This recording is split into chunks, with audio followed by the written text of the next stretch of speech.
প্রিয় শিক্ষার্থী বন্ধুরা, আসসালামু আলাইকুম। আশা করি আপনারা সকলে ভালো আছেন। আলহামদুলিল্লাহ, আমিও ভালো আছি। আজকে আমরা বেশ কিছু গুরুত্বপূর্ণ এক কথায় প্রকাশ শিখব, যেগুলো শিখলে আমরা কথাবার্তায় আমাদের পাণ্ডিত্যের বা আমাদের অভিজ্ঞতার পরিচয় দিতে পারব। তো চলুন আজকের বাক্যগুলো আমরা একটু ভালোভাবে দেখে নিই এবং প্রত্যেকটি এক কথায় প্রকাশ খুব মনোযোগের সাথে শুনব এবং নিজে বারবার প্র্যাকটিস করব, যেন কখনোই ভুলে না যায়। তো আমাদের আজকের এক কথায় প্রকাশের প্রথম বাক্যটি হচ্ছে ঋণ শোধে অসমর্থ যে। ঋণ তো আমরা বুঝি, আমাদের প্রয়োজনে আমরা কি করি, মানুষের কাছ থেকে ধার করি, দেনা করি, এটাই হচ্ছে কি ঋণ। তো অনেক মানুষ দেখা যায় এই ঋণ করে তিনি তার কাজ করলেন, কিন্তু সর্বশেষ ঋণটা আর পরিশোধ করতে পারলেন না। এই অবস্থায় আমরা ওই ব্যক্তিকে কি বলি? দেউলিয়া। কি বলি? দেউলিয়া। সেটাই বলা হয়েছে ঋণ শোধে অসমর্থ যে, তিনি কে? দেউলিয়া। লিখে নিচ্ছে, চলুন। দেউলিয়ার বানানটি হচ্ছে এরকম, ধ একার দে, হ্যাঁ, রস্য উ, দেউ, ল রসিকার লি, অন্তস্থ আকারা। ঠিক আছে, এই হলো দেউলিয়া। তাহলে দেউলিয়া কে? দেউলিয়া হচ্ছে ওই ব্যক্তি যিনি ঋণ করেছে কিন্তু ঋণ পরিশোধ করতে পারে নাই বা পারতেছে না। ঠিক আছে ফ্রেন্ড, এবারের বাক্যটি হচ্ছে আমাদের ঐতিহাসিক কালের পূর্ববর্তী, অর্থাৎ পৃথিবীর ইতিহাস সংরক্ষণ করে আসছে, ঠিক আছে, কিন্তু সেটাও কিন্তু বেশি দিন ধরে নয়, তারও আগে পৃথিবী হাজার হাজার বছর, লক্ষ লক্ষ বছর অতিক্রম করে চলে আসছে। তারপর এক সময় মানুষ হয়তো একটু সভ্য হয়েছে, মানুষ ইতিহাস সংরক্ষণ করতে শিখেছে, তাই না? তাহলে এই যে ইতিহাস সংরক্ষণের আগের যে সময়টা, সেটাকে আমরা কি বলি? এখানে সেই কথাটাই বলা হয়েছে যে ঐতিহাসিক কালের পূর্ববর্তী, ওই সময়কে আমরা বলি প্রাগ ঐতিহাসিক। কি বলি? প্রাগৈতিহাসিক। বানানটা দেখলে আপনি ভালো বুঝবেন।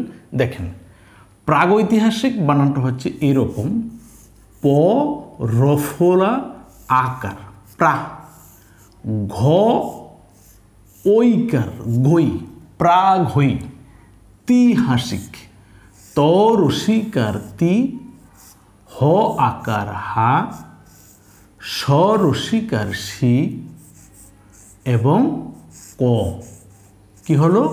প্রাগৈতিহাসিক। প্রাগৈতিহাসিক ইতিহাসের আগের সময়, মানে ঐতিহাসিক কালেরও পূর্ববর্তী সময় বা আগের সময়কে আমরা কি বলবো? প্রাগৈতিহাসিক। ঠিক আছে ফ্রেন্ড, এরপরের বাক্যটি হচ্ছে আমাদের ক্রমাগত ধুলছে এমন। কিছু বস্তু এরকম থাকে না, কন্টিনিউ নিজে নিজে ধুলতেই আছে, ধুলতেই আছে, ধুলতেই আছে। এমন বস্তুকে আমরা কি বলবো? এমন বস্তুকে আমরা বলি ধোদুল্যমান। ধোদুল্যমান বানানটি দেখেন, ধ ওকার ধো, ধ রস্যুকার ধু, ধো ধু, ল জফলা ধুদুল্য, ধোদুল্য, মান, ম আকার মা, ন ধোদুল্য মান। ঠিক আছে জি। তাহলে কথাটা কি?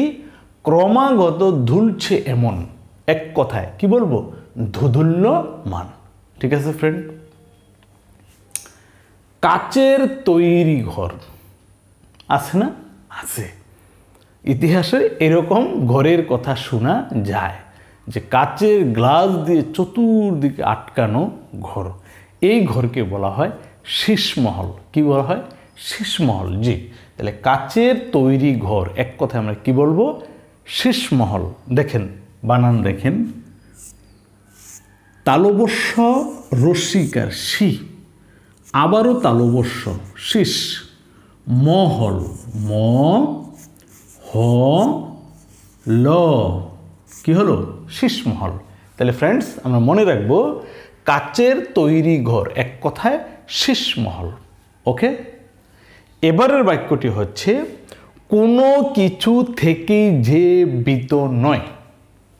কিছু মানুষ এরকম আছে, হ্যাঁ, বাঘ বলেন, সিংহ বলেন, শত্রু বলেন, অমুক বলেন, তমুক বলেন, অস্ত্র বলেন, কোনো কিছুকে সে ভয় পায় না, ভয় নেই যে আমাকে মেরে ফেলবে, এরকম কিছু লোক আছে না?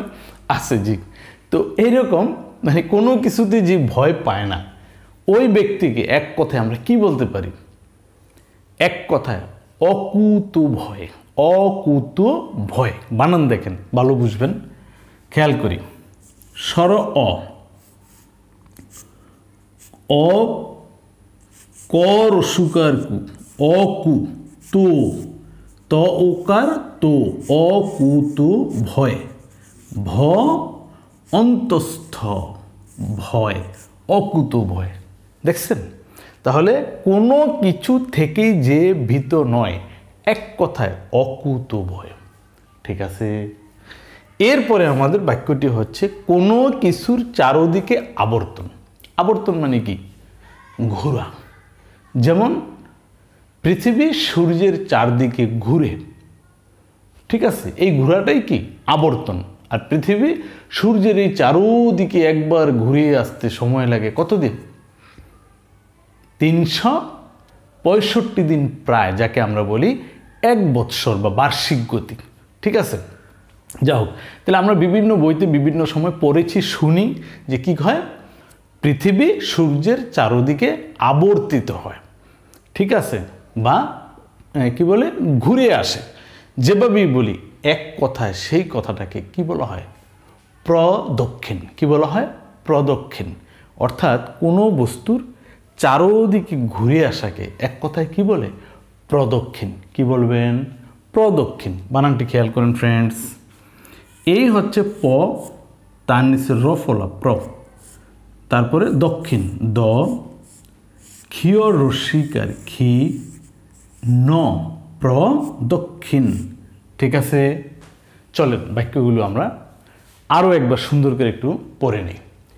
ঋণ শোধে অসমর্থ যে দেউলিয়া, ঐতিহাসিক কালের পূর্ববর্তী, প্রাগ ঐতিহাসিক, ক্রমাগত ধুলছে এমন ধুধুল্যমান, কাচের তৈরি ঘর শীষমহল, কোনো কিছু থেকেই যে ভীত নয়, অকুত ভয়, কোনো কিছুর চারদিকে আবর্তন, প্রদক্ষিণ।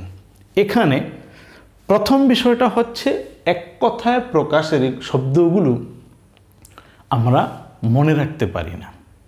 হয়তো কি একবার পড়ি, দুইবার পড়ি, তারপরে এক সময় 2 ঘন্টা, 4 ঘন্টা, 6 ঘন্টা মনে থাকে, 2 দিন মনে থাকে, কিন্তু হঠাৎ 6 মাস পরে আর কথাটা মনে থাকে না। এই একটা ম্যাটার।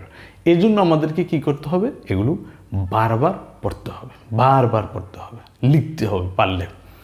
আর 2 নম্বর কথাটা হচ্ছে মনে আছে। যেমন ক্রমাগত ধুলছে এমন ধুধুল্যমান, মনে আছে। এখন ধুধুল্যমানের বানান মনে নাই, কি ধুধুল্যমান না ধুধুল্যমান, মানে কি যেন দেখছিলাম। এই যে ব্যাপারটা, এটা কিন্তু একটা মারাত্মক ব্যাপার। অর্থাৎ শব্দটা মনে আছে কিন্তু বানানটা সঠিক মনে নেই। এই জন্যই আমাদেরকে ফ্রেন্ড কী করতে হবে? কথাগুলো বারবার শুনতে হবে, বারবার লিখতে হবে, তাইলেই কেবল মনে রাখা সম্ভব। তো এতক্ষণ যাবৎ আপনারা যারাই ক্লাসে ছিলেন আপনাদের সকলকে অসংখ্য ধন্যবাদ।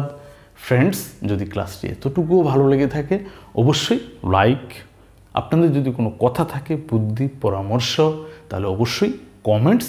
আর আপনি আমার চ্যানেলে একেবারে নতুন হয়ে থাকলে চ্যানেলটি সাবস্ক্রাইব করে পাশে থাকা বেল বাটনটি বাজিয়ে দেবেন। সাথে থাকার জন্য অসংখ্য ধন্যবাদ। আল্লাহ হাফেজ।